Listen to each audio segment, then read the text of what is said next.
안녕하세요. 35살 여자입니다. 이곳의 사연을 듣다 보면 시간 가는 줄 모르고 푹 빠져서 듣던 기억이 있는데요. 저도 한번 제 이야기를 여기 풀어놓고 싶더라고요. 결혼은 작년에 저보다 2살 어린 남자와 했습니다. 사실 30 넘도록 악착같이 돈만 벌면서 살았기 때문에 결혼이란 걸 할 줄 몰랐는데 집신도 제 짝이 있었다고 지금은 제 남편을 만나서 너무 다행이란 생각이 드네요. 그러면 제 이야기 한번 시작해 볼게요. 저는 태어나서부터 엄마와 둘이 살았습니다. 세상에 태어났을 때부터 저한테 가족은 엄마 하나였고 아빠 얼굴은 기억도 안 나요. 친구들은 다 아빠가 있다는 걸 알게 되고 그제서야 저희 집이 좀 특이하다는 걸 알게 되었네요. 저희 아빠는 제가 아주 어릴 때 갑자기 멀리 떠나셨대요. 지금 생각하면 엄마도 엄청 젊은 나이셨는데 요즘 나이 10대 중반이면 아직 어린 티가 많이 나잖아요. 엄마도 많이 힘들었을 텐데도 저를 포기하지 않으셨습니다. 다른 어머님들도 그렇겠지만 저희 엄마는 저를 위해 모든 걸 헌신하셨어요. 친가 쪽은 교류하는 사람이 아예 없었고요. 외가 쪽은 외삼촌들이 있었습니다. 어릴 적 기억에도 언제나 엄마한테 돈 얘기만 하던 사람들이었어요. 그래서 삼촌들이 집을 다녀가면 엄마는 항상 울었습니다. 어린 기억 속에 삼촌들은 참 나쁜 사람들이었어요. 저는 원래 남해 쪽에서 살았어요. 엄마는 음식점에서 일하며 그 근처 작은 방에서 저를 키우셨죠. 그러다 엄마가 친한 아주머님의 소개로 서울에 있는 음식점을 소개받았어요. 서울이 돈을 많이 준다고 해서 올라왔는데 생활은 더 힘들었습니다. 방 크기도 더 줄었고요. 게다가 어떻게 알았는지 나중에 삼촌들까지 서울로 찾아와서 엄마에게 돈 내놓으라며 화를 내고 갔습니다.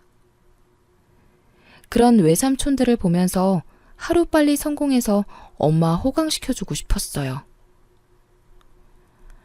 아빠도 없이 가난하게 컸지만 그게 제 인생에 있어서 가장 큰 동기부여가 되었어요. 나름 저만의 장점이었던 셈이죠. 남들보다 더 열심히 살아야 된다는 명확한 이유가 있었기에 이악 물고 공부만 했습니다. 그 결과 좋은 대학을 졸업해 대기업에도 단번에 취직됐어요. 돈을 많이 주는 곳이라 이직 한번 하지 않고 미친 듯이 일만 했어요. 그리고 33살에 과장으로 승진했습니다. 8년 동안 회사에서 살다시피 야근하는 바람에 돈도 제법 모아뒀고 남들이 부러워하는 과장이란 직급도 달게 되었네요. 하지만 서울의 집값이 워낙 비싸서 엄마와 그동안 좁은 원룸에 살았는데요. 돈이 제법 모이자 당장 좋은 집부터 알아보기 시작했고 엄마한테 이제 음식점에서 힘들게 일하지 말라고 말했어요. 이제라도 딸 덕 좀 보고 살라고요. 집은 대출 조금 껴서 넓은 집에 이사 가는 데 성공했습니다. 앞으로 아무 걱정 없이 엄마랑 행복하게 지내면 될 줄 알았는데 어느 날 예상치 못한 불청객이 찾아왔습니다. 바로 작은 삼촌이었죠. 오랜만에 작은 삼촌 얼굴을 보자마자 돈 내놓으라며 호통치던 옛날 기억이 나서 소스라치게 놀라고 말았습니다. 거의 5년 만에 본 것 같은데 왜 찾아왔냐고 이유를 물어보니 이혼하고 살 곳이 없어서 저희 집에 같이 지내면 안 되겠냐고 대뜸 부탁하러 온 거였죠. 너무 소름 끼쳤습니다. 저는 끝까지 듣지도 않고 바로 부탁을 거절했어요. 그리고 저는 엄마에게 화내고 말았어요. 뭐하러 외삼촌한테 집 주소를 알려줬냐고 말이에요. 그동안 당했던 일들은 감쪽같이 다 잊었냐며 눈물까지 흘리면서 따졌습니다. 엄마는 그저 자랑하고 싶었대요. 내 딸이 이렇게 좋은 집까지 구해줘서 기분이 좋아서 말해줬대요. 근데 5년 동안 하나도 변하지 않는 작은 삼촌을 보니 생각이 짧았다며 후회하셨습니다.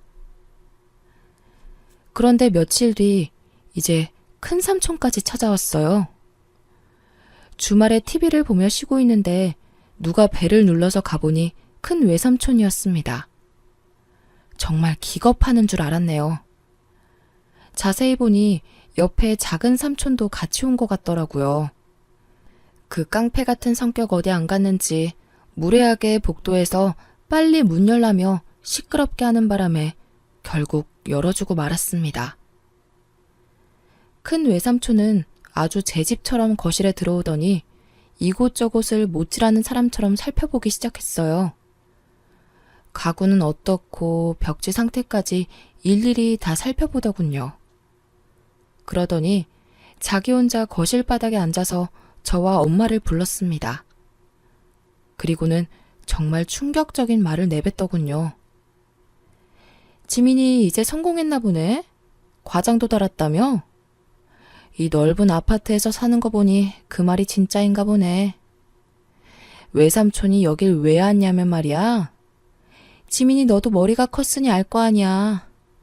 원래 가족끼리는 여유 있는 사람이 돈도 주고 그래야 해. 삼촌이 너 키워준 값 받으려고 이런 말 하는 거 아니다. 그런데 사람이 염치가 있으려면 받은 만큼 돌려줄 줄도 알아야 하는 거야. 이야기를 들어보니 제가 갓난아기 때 엄마가 저를 안고 친정집으로 갔다고 해요. 그때 큰 외삼촌이 받아줬고 초반에 분유값이랑 기저귀값 이외에 필요한 돈을 지원해줬다며 엄청 강조하더라고요. 근데 그 돈을 이제 와서 달라고 찾아온 겁니다. 어이가 없었죠. 제가 그 돈 주기 싫다고 말하니 그러면 갈 곳 없는 작은 외삼촌과 당분간 같이 지내라면서 가족끼리는 서로 도와야 된다며 훈계를 하더군요.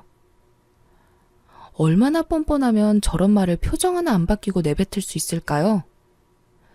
크면서 외삼촌들이 엄마한테 돈 달라고 해서 100만 원씩 받아간 걸 수없이 봤거든요. 옆에 서 있던 엄마는 외삼촌들에게 큰 소리로 따졌습니다. 이 못된 놈들아, 그동안 너희가 나한테 뜯어간 돈이 얼만데 이제 와서 우리 딸한테 그 돈을 내놓으라고 해. 너네 진짜 천벌 받을 거야. 우리가 힘들 때 한 번 도와주지 않던 것들이 이제 와서 가족끼리 도우라고? 나로는 부족해. 왜 우리 딸한테까지 돈 달라고 명령질이야? 저희 엄마는 화에 못 이겨 눈물을 흘리고 말았습니다. 다시는 떠오르기 싫던 옛날 기억이 떠올랐습니다. 매번 엄마에게 와서 돈 이야기하고 엄마는 바보처럼 달라는 대로 다 주던 모습들 말이에요. 저도 이제 나이 30살 먹고 가만히 듣고만 있을 수는 없었습니다. 소리를 미친 듯이 지르기 시작했어요. 당장 나가라고, 안 나가면 경찰 부르겠다고 말했습니다. 그랬더니 무슨 말 같지도 않는 소리냐면서 비웃는 거예요. 화가 머리끝까지 난 저는 진짜로 경찰을 불렀습니다. 그러자 정말 10분도 지나지 않아서 경찰분들이 집에 오셨고 외삼촌은 막 소리를 지르며 가족끼리 무슨 주거 침입이냐고 소리를 치는 거예요. 그러면서 가족들끼리는 주거 침입죄 안 된다면서 경찰 앞에서 오히려 막 가르치려 하더군요. 그런데 건장한 남자 경찰 한 분이 큰 소리로 주거 침입죄 맞습니다. 가족들도 허락하지 않는 방문 시 고소할 수 있습니다. 지금 당장 서로 가시죠. 라고 단박에 말하더군요. 결국 삼촌들은 말문이 막혔는지 꿀먹은 벙어리가 돼서 집을 나갔습니다. 집에는 고요한 정막만이 남았어요. 저랑 엄마는 너무 서러워서 부둥켜 안고 울기 시작했네요. 그런데 못된 삼촌들은 이후로도 번갈아서 저희 집에 찾아왔습니다. 이젠 막내 외삼촌까지 데리고 와서는 제가 회사에 있을 시간만 골라서 엄마한테 또 돈 내놓으라고 찾아오더라고요. 그럴 때마다 엄마한테 그냥 경찰에 신고하자고, 안 되면 고소하자고 했습니다.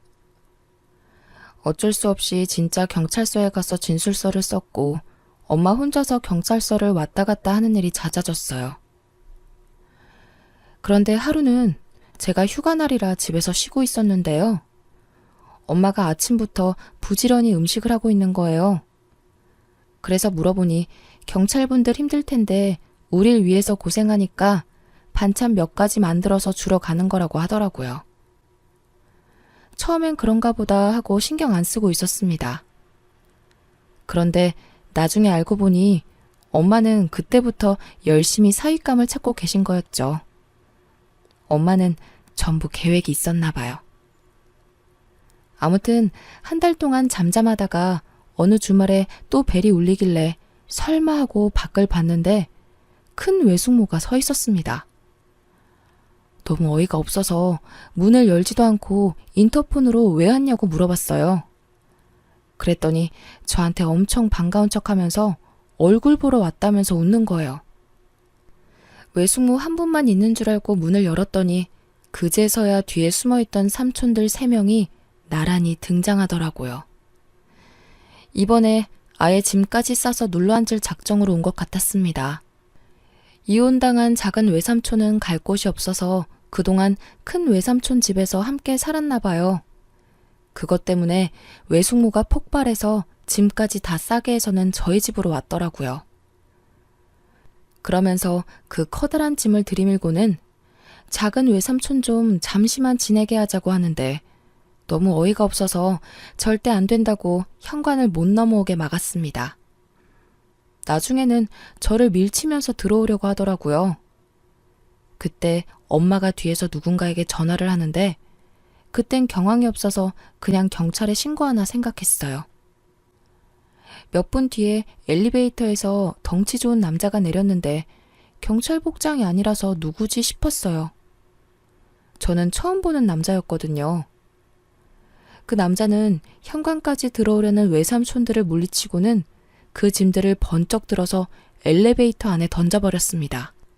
지금 뭐 하시는 거예요? 당신들 상습범이죠? 주인이 허락하지 않는 방문은 형사사건으로 입건될 수 있습니다. 당신들 또 경찰서에 가고 싶어요? 처음 보는 남자가 저러니 누군가 했습니다. 삼촌들 다 어리둥절하더니 작은 외삼촌이 물어봤어요. 당신은 누구신데 남의 집안일에 나서? 착한 일 하는 건 알겠는데 우린 가족이라 평화롭게 해결하려는 거니까 그쪽은 그냥 모른 척하고 갈 길이나 가슈.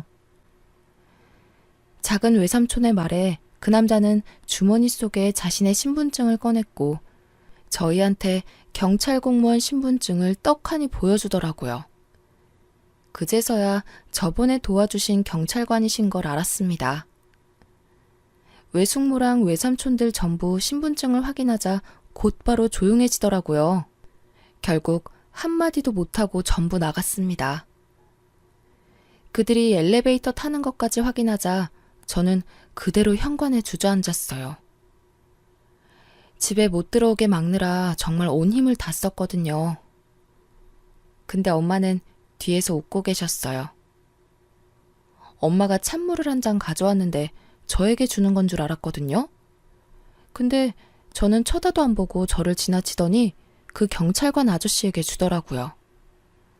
너무 고맙다고 하면서 엄마가 그 남자한테 계속 칭찬을 하는데 누가 누구 자식인지 모르겠더라고요. 그날 저녁부터 엄마는 그 경찰관 칭찬을 끊임없이 했습니다. 지민아, 요즘 사람답지 않게 참 바르고 착하지 않더니? 어쩜 사람이 저렇게 말끔하게 잘생겼는지. 엄마는 저렇게 잘생기고 어깨 떡 벌어진 남자가 우리 사이였으면 좋겠어. 그런데 뭐 제가 봤을 땐 키도 작고 떡두꺼비 같이 생겨서 사복 입고 들어오니 경찰관인 줄 전혀 모르겠더라고요. 처음엔 엄마 말을 듣고도 별 생각이 없었습니다. 그러던 어느 날 회사에서 일하고 있는데 뜬금없이 엄마 번호로 전화가 왔어요. 그래서 받았는데 웬 남자 목소리가 들리더군요. 그러더니 이현숙 보호자분 맞냐고 하길래 정말 너무 놀랬습니다. 원래 그런 말은 엄청 위급한 상황에 하잖아요. 그래서 그 소리를 듣자마자 자리에 벌떡 일어나서 무슨 일이냐고 큰 소리로 물었어요. 그런데 대뜸 저에게 언제 퇴근하냐고 물어보더군요. 알고 보니 엄마가 파출소를 찾아가서 그 경찰관에게 전화 좀 걸어달라고 부탁했다더군요. 귀가 잘 안 들려서 특히 요즘 더 심하다고, 딸아이에게 할 말이 있다고, 정말 되지도 않는 연기를 펼치며 일을 벌인 거예요. 그래서 엄마 대신 그 경찰관과 제가 통화를 하게 된 겁니다. 옆에서 엄마가 하는 말을 그대로 옮겨서 경찰관 이야기했고요. 그러니 저에게 퇴근 언제 하냐고 하고 외식하고 싶다고 하고 뭐 먹고 싶냐고 물어보고 이런 평범한 질문들을 두꺼운 남자 목소리로 들으니 기분이 좀 묘하더라고요. 원래 그날도 야근해야 하는데 얼떨결에 일찍 퇴근한다고 했고요. 나중에 전화 끊을 때도 일찍 들어오라고 이야기를 전해주는데 기분이 참 이상했네요. 그 뒤로 몇 번 더 엄마 대신 그 경찰관과 통화를 했고 또 퇴근 시간을 묻더라고요. 그래서 모른 척하고 오늘 시간 괜찮으시면 함께 식사나 하자고 먼저 말했습니다. 그랬더니 옆에서 엄마가 손뼉 치는 소리가 크게 들리더라고요. 그렇게 식사를 같이 했고 그 뒤로도 몇 번 더 만나서 엄마랑 셋이서 외식을 했어요. 나중에는 자기가 대접하겠다고 저에게 먼저 연락하기도 했고요. 근데 언제부턴가 엄마가 입맛이 없다고 하시질 않나, 한 번은 무슨 점심을 오후 5시에 먹었다면서 배부르다고 하질 않나, 그냥 둘이서 식사하라고 약속 시간 5분 전에 갑자기 통보하시더라고요. 결국 둘이서 식사하게 되었습니다. 그렇게 자연스럽게 데이트를 하게 되었네요. 사실 그동안 연애 경험이 전혀 없었고 연애를 어떻게 하는 건지도 잘 몰라서 매번 밥만 먹고 들어왔거든요. 밥만 먹고 일찍 들어오면 엄마가 계속 저한테 화내면서 집에 꿀 발라놨냐고 속상해 하시는 거예요. 그러다 한 번은 엄마가 먼저 셋이서 밥 먹자고 저희 둘을 부르셨어요. 그때 그 경찰관 앞에서 정말 무안할 정도로 제 자랑을 심하게 하시더라고요. 식사를 마치고 돌아오는데 아파트 건물 앞에 외삼촌 둘이 기다리고 있더군요. 근데 확실히 덩치 있는 남자와 함께 걸어다니니 든든하긴 했습니다. 외삼촌들은 엄마를 보자마자 득달같이 달려왔고 대뜸 돈 이야기를 꺼내길래 제가 더 단호하게 싫다고 말했습니다. 그리고는 저도 모르게 슬쩍 경찰관 뒤로 숨었습니다. 보니까 엄마는 진작에 경찰관 뒤에 착 붙어 계시더라고요. 아니, 또 저 남자랑 있는 거야? 대체 그쪽은 누구길래 계속 붙어 있는 거야? 경찰관이면 경찰답게 국가를 위해서 일을 하라고. 그때 엄마가 본심을 드러내셨어요. 우리 사위 될 사람이다, 왜? 앞으로 모든 일은 우리 모녀한테 이야기하지 말고 여기 경찰관을 통해서 말해. 그쵸, 우리 경찰관님? 엄마는 삼촌들한테 파출소 위치까지 말해주고는 경찰관 뒤로 숨더군요. 근데 웃긴 건 떡두꺼비같이 생긴 경찰관은 대뜸 자기 지갑에서 명함을 2장 꺼내더니 외삼촌들에게 한 장씩 나눠주기 시작했어요. 다음엔 할 얘기 있으면 여기로 전화하라면서요. 그날 그 떡두꺼비 남자에게 홀딱 반해버렸습니다. 확실히 키는 좀 작지만 듬직하고 자꾸 보다 보니 성격도 좋고 사람이 서글서글한 게 참 괜찮더라고요. 나중에 알고 보니 저보다 나이가 2살이나 어렸고 정말 얼굴만 봐서는 저보다 한참 위라고 생각했는데 졸지에 연하 남자랑 결혼하게 되었습니다. 그렇게 한 달 뒤에 예비시댁에 가서 인사도 드렸어요. 다들 좋은 분이셨어요. 예비시댁은 아들만 넷이더라고요. 아버님의 유전자가 엄청 강한지 형제들 모습이 하나같이 정말 다 두꺼비같이 생겼습니다. 큰 두꺼비, 마른 두꺼비, 안경 쓴 두꺼비, 그리고 막내가 떡두꺼비였고요. 어깨가 제일 넓었어요. 저희 결혼 날짜가 잡히면서 엄마는 이제 고향으로 내려가 지내겠다고 둘이서 잘 살아라고 하시더라고요. 그때 갑자기 눈물이 났습니다.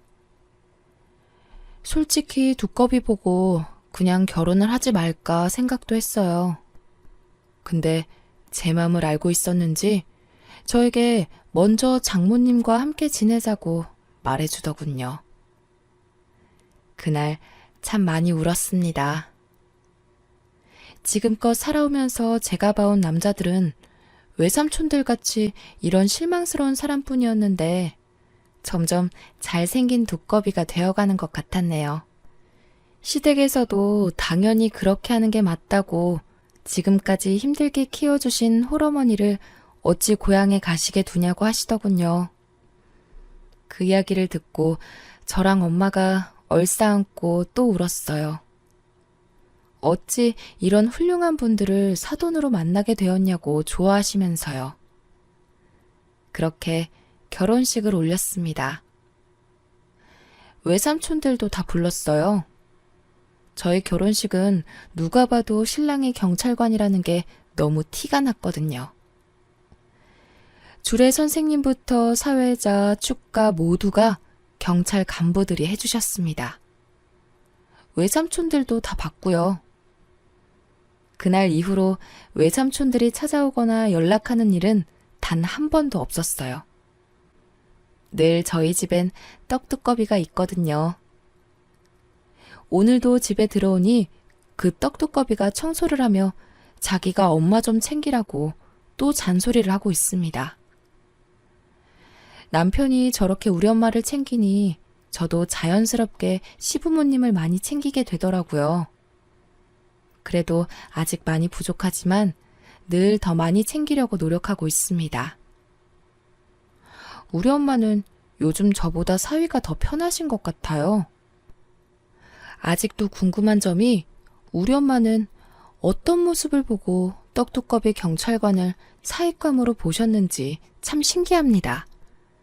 그냥 느낌이 딱 왔다고 하시던데 저도 나중에 아이 낳고 엄마가 되면 그런 느낌이 오려나 모르겠네요. 일만 죽어라 하고 돈 열심히 벌면서 살다가 죽을 줄 알았는데 사람 앞날은 정말 모르는 것 같네요. 재작년까지도 제가 이렇게 지낼 줄은 전혀 몰랐거든요. 그래서 요즘은 모든 일에 감사하며 매진하고 있습니다. 지금까지 제 사연 들어주셔서 감사해요.